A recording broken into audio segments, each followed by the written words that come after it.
És una meravella, és preciosa, emotiva, estan tots estupendos. Ara plores, ara rius, com ho fan i com canten. És molt màgica. Han de venir ja. Estic flipant amb el nivell que hi ha, és increïble. I de tots els canvis de vestuari, de la escenografia, de tots els arreglos musicals, de totes les veus, penso com es poden recordar. O sigui, és molt heavy. Hem gaudit, hem cantat, hem rigut molt, hem plorat al final i tot.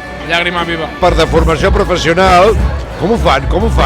Com explicaran el bucle temporal?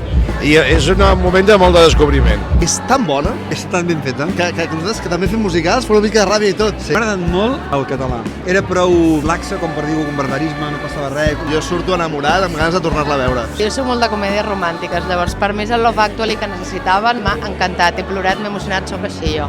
Una passada, se m'està caient la bava amb el Roc Bernadí, és a dir, estic enamoradíssima. És una estrella, Roc Bernadí, el prota que tothom volia sempre. Xulo el vestuari, la música, està sonant super rock and roll, mola moltíssim.